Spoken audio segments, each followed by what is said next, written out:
Hello, and welcome back everyone to War on the Sea, of course, as the US Navy. We are in, once again, rather a pickle. You can make a short video on how many times I say that in this series.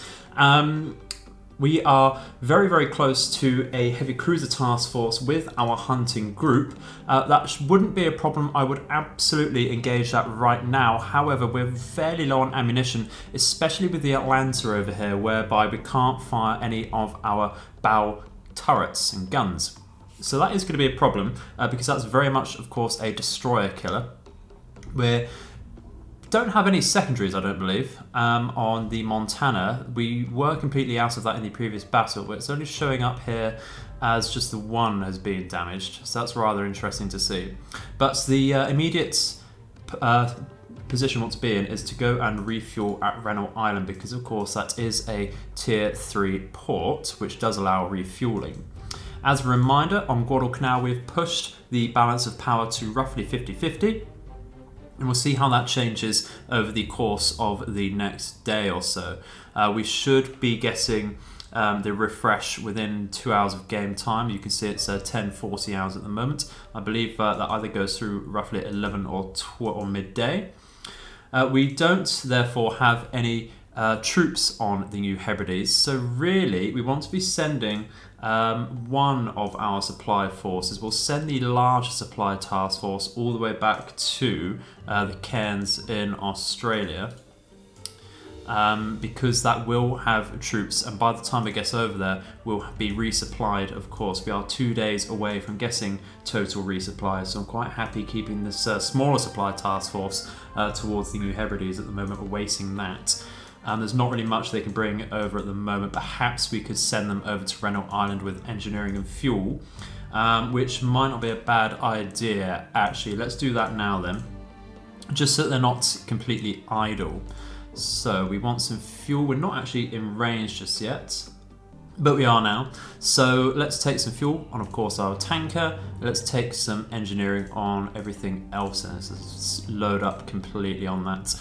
I might actually take some supplies as well. So what do we want to take? Well, there's not a lot of supplies on these minor destroyer escorts, is there? What sorts of supplies do we have on Rennell Island already? 1.4 thousand. If we do want to upgrade that to at least a level 2 airfield, we're going to need some more supplies. How much do we need for the engineering and fuel? We do still need quite a lot, so it's going to take a couple trips either way. So we'll keep us at that.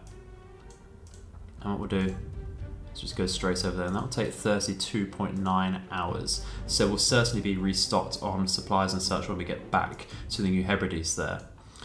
We do also know that there are a couple battleship task forces about, don't we? We did at least see that Hezen and Congo task force roughly where this marker is now. So we're going to be scouting that out.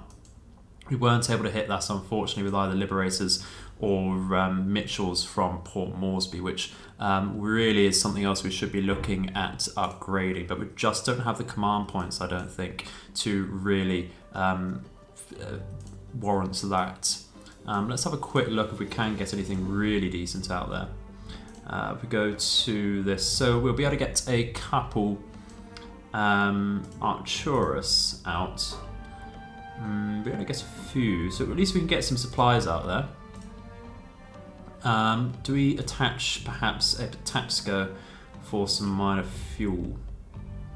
I think we should really.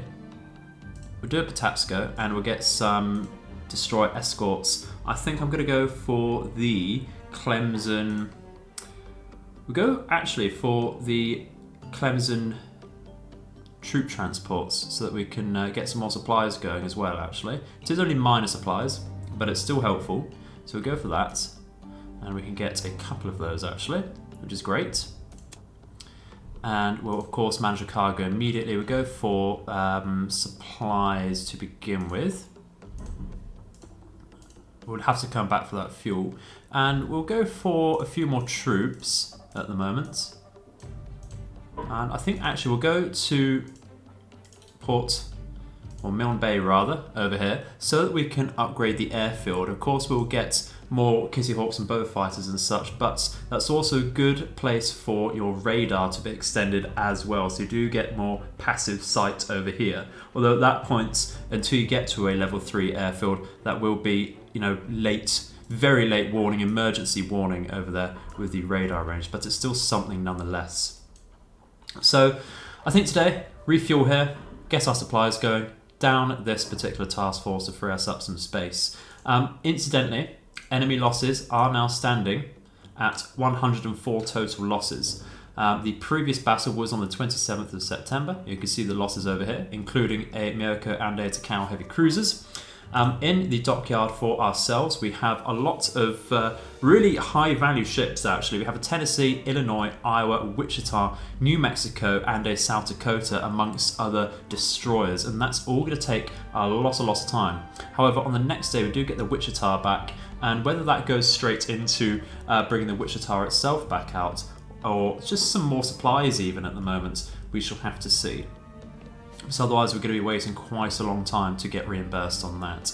So why is it important that we have broken the 100 ships sunk mark? Well, generally at the base game here, you do get a boost to your income per week at 100 ships, but it hasn't changed just yet, so we'll see what happens when we do get resupplied, see if that number over here does change. So let's get going and see what we can do today. So, a few hours have passed in game time. We have managed to resupply just in time at Rennell Island. If we do take a rough look over here, we're 33 kilometers away from this chasing task force. This is going to be an interesting battle. We do of course have the rearmaments done, but we do have some good sustained damage across the board over here. We have a lot of damage existing on the Mustin. The Hillary P. Jones did take a beating in the previous video. New Orleans is okay, but of course the Montana has lost the secondary guns and does have some flooding on the bow of the ship. So if that comes under focus fire from the heavy cruisers, it might be dire actually, but we'll have to see. We have launched the available Mariners. We have 2 available. We have 4 1,000-pound sap bombs attached to them. They're going to shadow us for this particular battle, and that will also provide some extra scouting, whether they hit their targets or not. So let's go straight in over here. And incidentally, we did actually get reimbursed for the Wichita. We are using an Astoria. That is, of course, the New Orleans class of heavy cruiser. We're going to reinforce the very slim-looking Task Force Thunder now. It's lost 2 of its battleships there, which is very, very sad indeed. So we do need some more AA and heavier guns in that so that we can rotate that back into action. Let's go and see how we get on with this particular engagement. Let's go straight in. So loading in, no particular sign of the enemy immediately, although having said that, they're firing already, which is rather a worry. Why would they be firing already? Can we see where the guns are aiming? It is in fact straight at our ships. I wonder perhaps if either of our Kingfishers were in range for AA fire. So the threat here is the fact they do have 3 Oyodo light cruisers, and that's going to absolutely rip our own destroyers apart. So we're going to have losses for sure, I think, in this battle. We have a Mogami heavy cruiser, in fact make that 2, so those need to be the priorities, I think, of course. So let's target those with our heavy cruisers to start with. And with that being done, we're going to have to turn to a broadside to begin with, try and kite around to starboard. This is a fairly long range engagement. I'm rather surprised to see the Oyodos actually firing. That might well be flak fire. Let's go to CLs and Oyodo to double check their exact range. And in fact their range is a very surprising 27.4 kilometers there, which is very, very interesting indeed.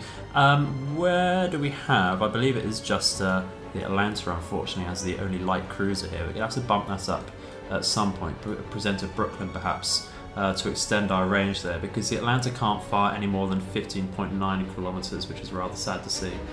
Let's get the Mariners to the flank of the enemy then, and that will at least distract their AA guns. We're going to do the same. Ooh, don't want to do that. Don't want to go quite like that, so I thought we selected the Kingfisher here. Yeah, it's doing that again. That's very, very interesting. That is very, very interesting, actually. Get around that. Okay, that'll do for now. We'll move this Kingfisher into position as well. And that has deleted the orders previously of these. That's very interesting they're doing that, but okay. So, we have auto fire flak on, we are firing at this particular scout. Let's get to the Montana firing because we're holding once again to wait for a good solution. We are going to stay on spotting fire. We're on spotting fire with our heavy cruisers and they're both firing at the leading Mogami here, whereas the Montana is firing at the secondary over here. Just to spread out our fire just a tad. I'm fairly confident that our heavy cruisers will be getting some very close shots already. You can see the Montana's solution is already in the 90s and it's looking like that's actually the same with the heavy cruisers. So we're actually going to take off spotting since the solution is so high. Make sure that goes truly over there. We are going to have to rotate our guns though as we move our ships around.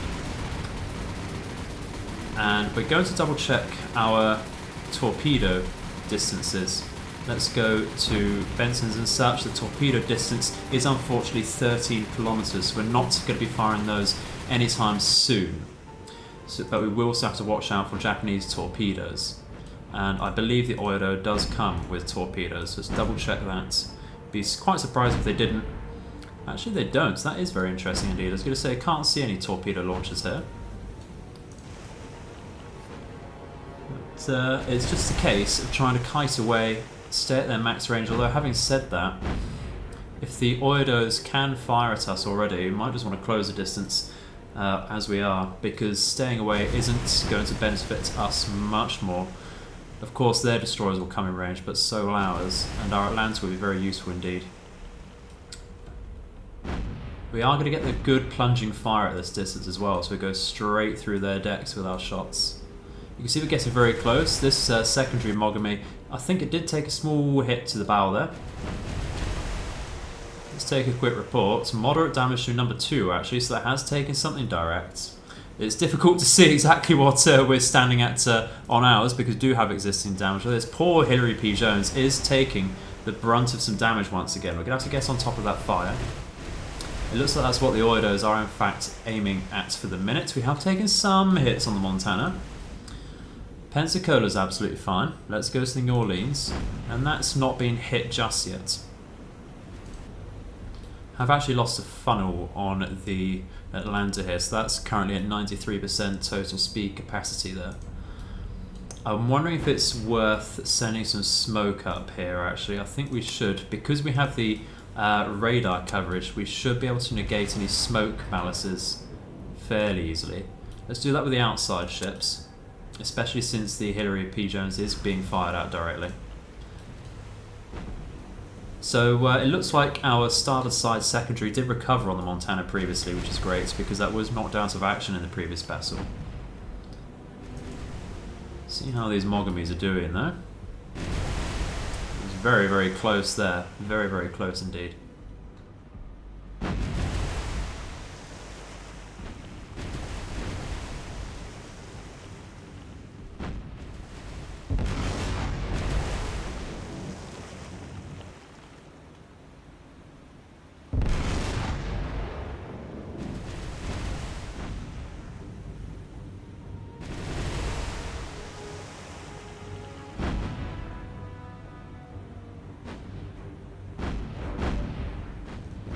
Okay, so we're trying to come in now with our Mariners.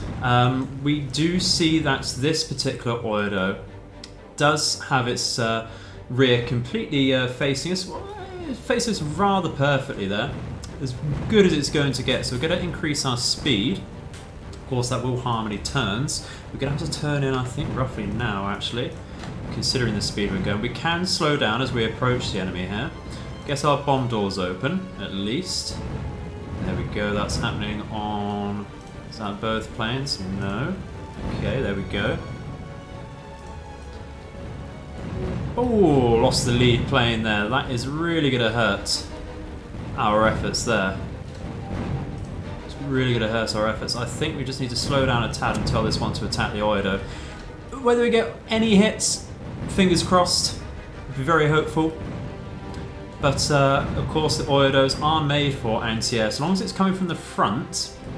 I don't think that's quite the case at the moment, is it? But We're not quite in range, though we do lose the Mariners, which is rather sad to see.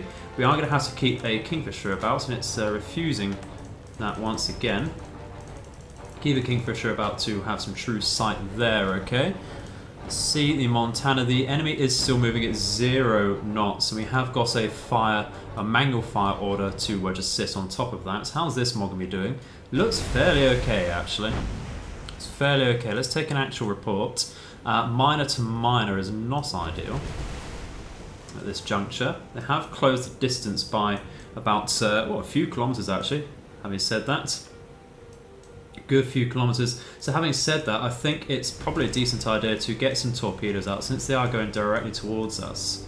We'll manually fire these out from the porter, and we'll just go straight for the enemy there because we know from previous experience that the enemy doesn't necessarily change its formation too much. And in fact, in all this time with this particular battle, all they've done is actually just let's take off our starboards because we'll fire those accidentally.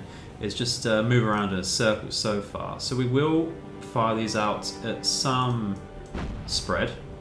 And these are in fact firing with the Atlanta, which is great to see. So good that the Atlanta does get some sort of torpedo options. But we are crossing their T, which is always ideal. And are the guns actually active on this particular Mogami? We see a rear gun firing, but I don't think the others are particularly going anywhere. So I might just hold off with that particular Mogami and focus on the leading one here, just to provide some more support. Hold off here for the minute. Let our solution rise. They are still firing on the porter over here. That is very lucky at the moment to have not taken any hits. Going to want to do some sort of manoeuvres though, aren't we? I think we take the Benson, the Samson, if we can get that together, and the Mustin. Can once again split off. Come on, just here. And go towards, increase their speed, turn around, do a fairly wide turn. Just to get around the enemy a tad, just to make them think about where they want to aim their guns exactly. But I think that our second Mogami is pretty much dead in the water. One active turret shouldn't do too much. Very surprised that under 2 heavy cruisers, direct fire constantly throughout this battle hasn't taken much damage. So I'm hoping the massive shells of the Montana will do something rather substantial here. The Atlanta might actually be coming into range now, so yeah, that's certainly in range. We need to source out our own destroyers because we're just wasting them at this point. In fact, an Oido might well be in range, so let's get off of there and go towards this leading Oido. That certainly is in range.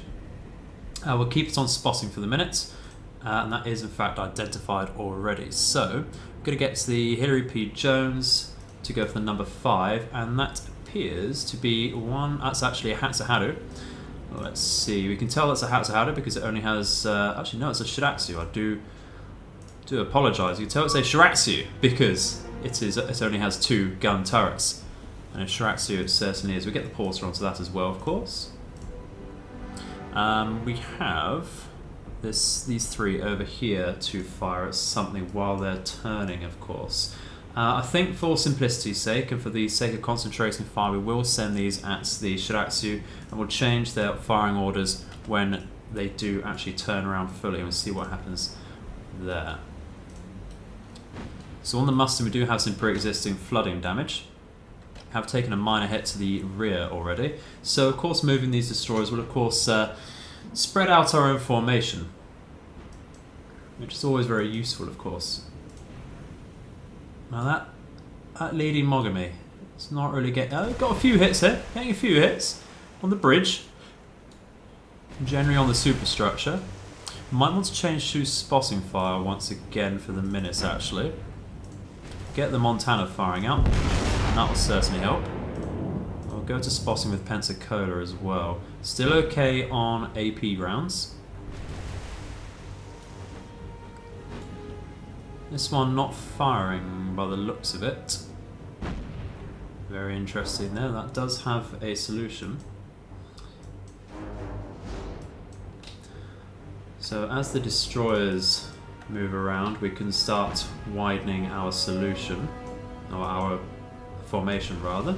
Don't want to widen our solution, that would be detrimental. Rather detrimental. You can see some rather nice saturation onto the bow of this Mogami now, which is excellent to see. And a fire is raging now on the rear. Excellent stuff. Hopefully that spreads to something rather nasty.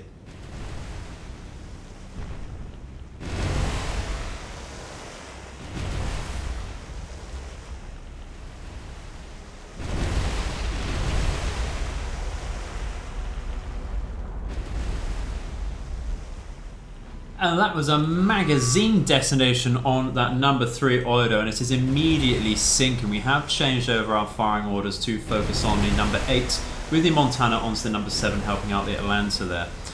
Absolutely brilliant sinkage there, very, very quick indeed. And of course, with a forward magazine detonation, that is all of the Oido's main battery guns down, which is absolutely brilliant to see. Not getting too much onto the Shiratsu by the looks of it, which is rather unlucky. But our destroyers are taking extra manoeuvres either way, and we're trying to turn around the Porter so it does disengage a tad, or at least give our main ships a little more room, because the Porter has come under some fire in itself. We need to get this onto the flooding. Having said that, would be rather decent there. Looks like our torpedoes are coming into range there, but I don't think that's the enemy. Has pushed forwards enough for those to really be in range. I was firing those slightly outside of the optimal range there, with the consideration that the enemy was coming towards us, therefore reducing the relative range. But we can see, looks like we're actually about to get a possible collision over here, but either way, straddling shells got a good chance of hitting both Oidos over here, which is excellent to see. Yeah, look at that, some rather horrible detonation in the middle of the ship there. Just gotta wave bye-bye, double check how they're doing, toot their horns at each other.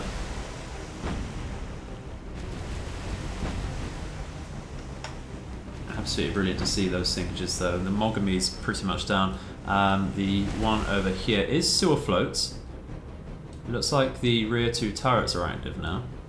What about the front 2? Are they going to fire out? I have to give that a second. Might have just caught them on the reload there. Looks like they're aiming. Perhaps not. No, are we actually firing out here? Doesn't look like we are, which is rather interesting. We're getting some problems there. Are we actually out of range here? Not quite. We are in range. I don't know why we're not firing then. Let's reissue these orders. Deactivate our guns and see what happens over there. We do have shells. It's rather interesting they don't fire out though. What about the Samson and the Mustin? It's very interesting to see that's not happening. Deactivate them, tell them to fire. Come back on again, maybe. That's very, very strange indeed. No wonder we're not getting any luck with them. This Oido, dead in the water though. Look at that, we missed that. There we go, number 8 is sinking. How's number 7 looking? Does need some more help there. So let's get the New Orleans and the Pensacola onto that as well, shall we? In fact, the Pensacola is firing, so get the Montana to do its work there. And I think we can leave the destroyers for now. I don't want to risk taking any more shots from them, really. Because they are firing at us. We can see some shots landing. Look at that, we caught that at the right time. Love to see it. Absolutely love to see it.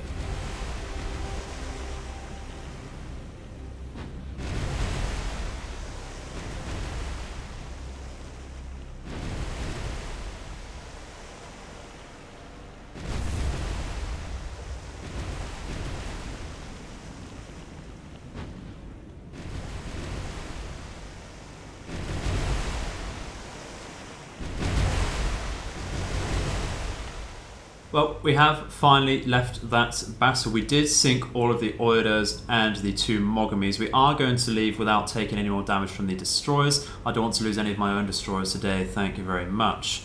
So, we did gain 12 command points from that as well. That's very, very useful. It's brought us up to 18 in total. And because we're so close to Renault Island, I think we can just rearm our ships here and now. And we need to figure out exactly what this is bearing down on us, because I don't like the idea of a battleship skirmish right at the moment, to be honest. Let's see what that is. Okay, so this is the Issei we noticed previously, I believe. So once again, we're going to need some reinforcements for this because we can't be taking on Issei with a damaged fleet, I don't think, especially since it's escorted by, once again, 2 heavy cruisers, a Mogami and a Myoko. Do you have a Sendai? And we have a second Sendai. We have 3 Sendais. That's very, very, very nasty indeed for our destroyers. We do, of course, have the usual smattering of enemy destroyers once again as well. We have an Akizuki over here that's going to make things very difficult for us.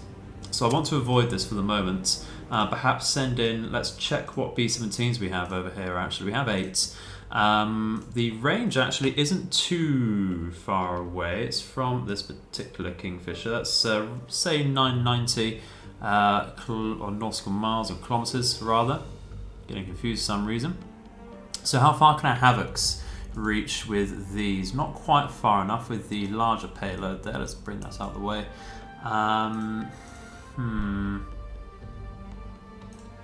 Can't quite reach them, can we?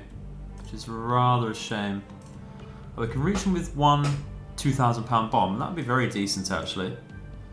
If we can get that on top of the Issei. So we'll move over here. We're moving away with the Hunters. Because the Issei is actually bearing down on us and ready for an engagement. So we'll send out the Havocs, then we'll just launch out some B-17s when we're ready. Let's double check how long the cooldown was on there. 0.6 hours, should be fine to send those out together then.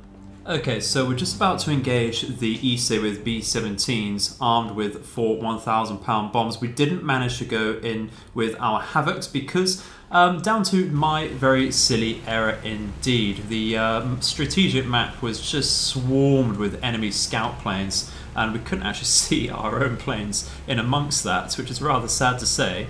So we missed that, and they're actually on course for returning home, unfortunately, are our Havocs. Going to perform a low altitude bomb with our B-17s, or lower altitude of course. Going to go straight for the Issei over here. And I think we'll take the time, do it the justice to identify it as an Issei over here. Start turning in. And what we'll do is we'll line ahead over here.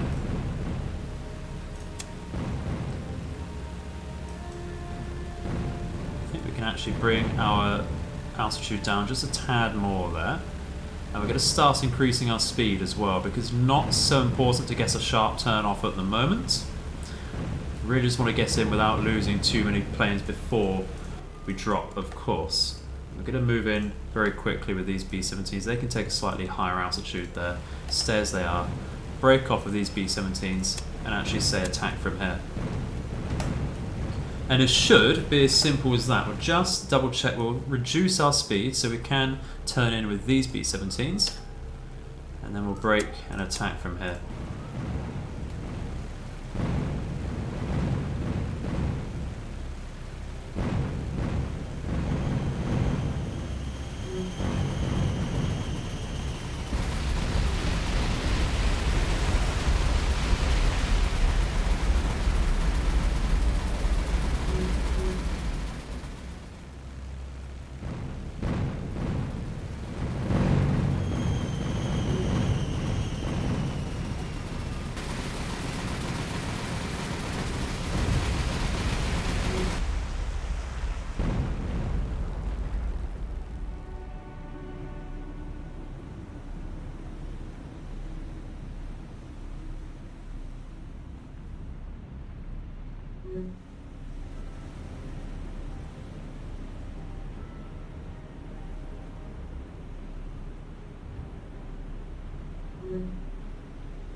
Well, at least we sunk something in that battle.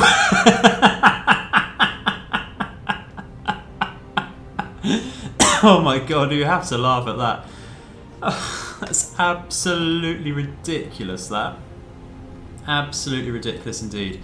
Let's take a report on that Issei. Heavy to moderate. We also have moderate damage to a destroyer as well. Oh, dearie me. The AI, sometimes, it amazes. And that's why we love War on the Sea. Surely.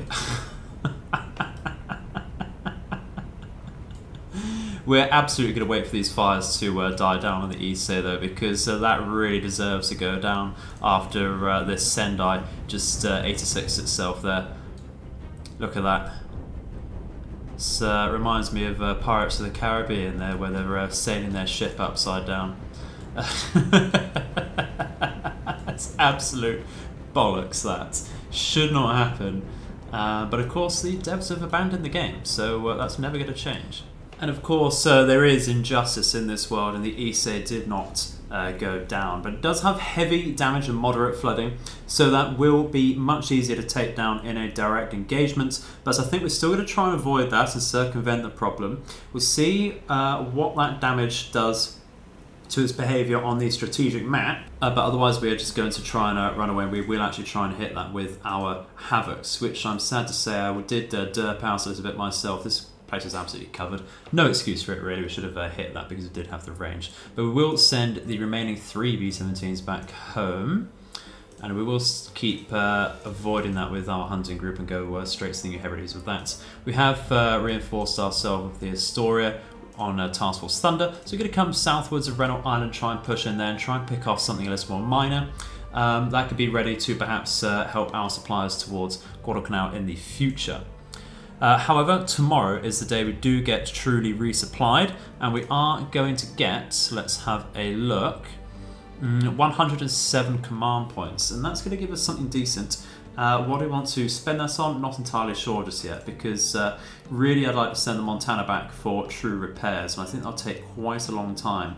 I don't want to spend any time without a battleship afloat, to be honest, with this campaign, because we've seen the threats of ours, but a battleship really does make a good difference. So I think what we'll do is we will wait until the next day, because it is no longer any air operational time, and in fact that's quite likely why the Havocs went back automatically, because of the operational time, whereas the B-17s can force themselves out for night engagements. That's making much more sense now. So we'll wait till tomorrow, see what our supplies and such look like. Incidentally, Guadalcanal I think is shifted against our favour ever so slightly, so we'll see how that looks on the next day. Well, it's the return, guys. The scouting group around Milne Bay of Kissy Hawks have found the Heathen once again, of course escorted by Congo and various other horrible nasties and ships. So this is rather a problem. Luckily, once again, it's not a direct invasion force, but it does, of course, have the ability to threaten any supplies incoming to Milne Bay, and it can, and probably very will likely, try to bombard ourselves here. So what we're going to do is we're going to return to base with these bow fighters, because they're not going to do too much with their bombs like so, but we are going to send out some liberators from Cookton over here once again, and they're going to go out with 4 2,000-pound bombs if in fact they can reach that. They just about can, but I don't like the idea. It's not, don't want to stretch it too much there. So go with 2 2,000-pounders, and that should do a lot of damage if we do get some hits there. So we'll keep scouting around there. That's the thing, it does now threaten these incoming supplies. As soon as we send something out there, it does get threatened.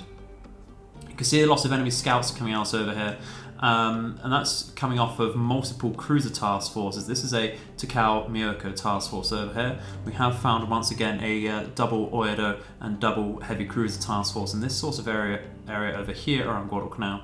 So we're going to be very careful around there. There's nothing we can't take on at the moment with our hunters group and such, but we want to stay clear of that for now, play a little more passively. Unfortunately, Guadalcanal is very slowly going against our favour there, and I did calculate wrong. We aren't getting resupplied today. We get resupplied on day 56, and it is day 54 at the moment.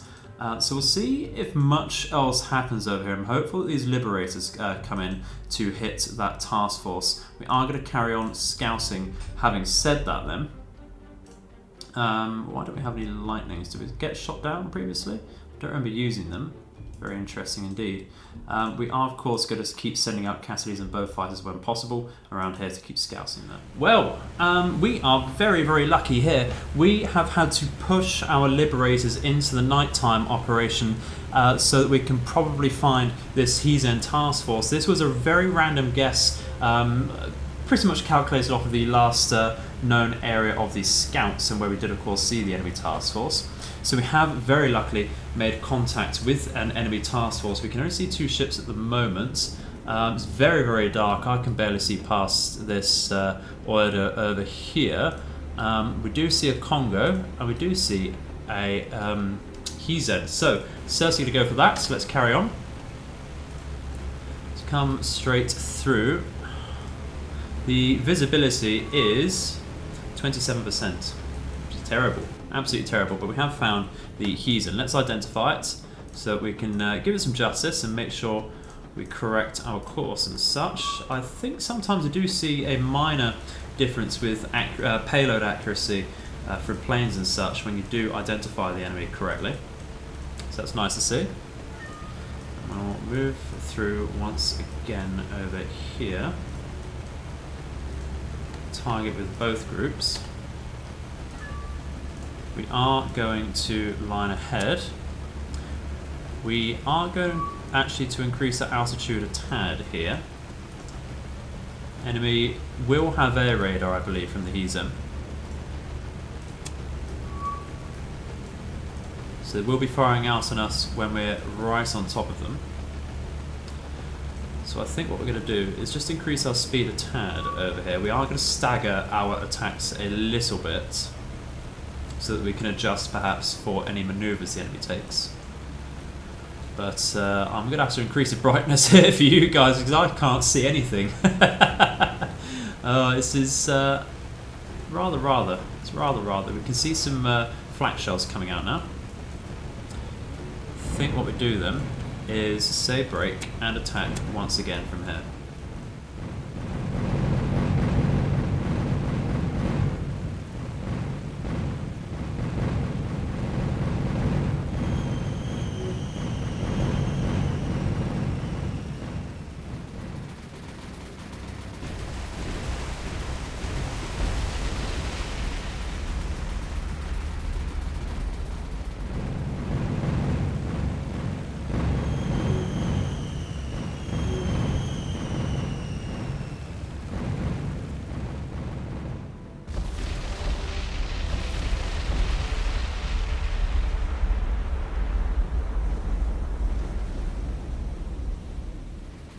Well, that was rather a disappointing first attack, wasn't it? In total, that Heathen got hit by 1, 2, 3, 4, 5 bombs in total. That is rather pitiful, if you ask me, even for a nighttime attack there. So we're going to have to come out of that. We did lose 4 liberators, not to worry there. So it's on minor flooding and moderate damage there, which is rather a shame, but I'm going to have to send those back, and I am going to have to say that is unfortunately all we have time for today, ladies and gentlemen, as we unload all of our cargo onto Rennell Island there. So let's send these back while we think about it, like so, and that will be back in time for resupply there. Rennell Island's looking pretty damn decent. So what we're going to do is actually upgrade that now to a level 2 airfield. That will serve us quite well. So thank you very much for watching, guys. That is going to be the end of the episode there. I hope you have in fact enjoyed it as ever, and I shall see you in the future. May all of your nights and days be auspicious. Goodbye.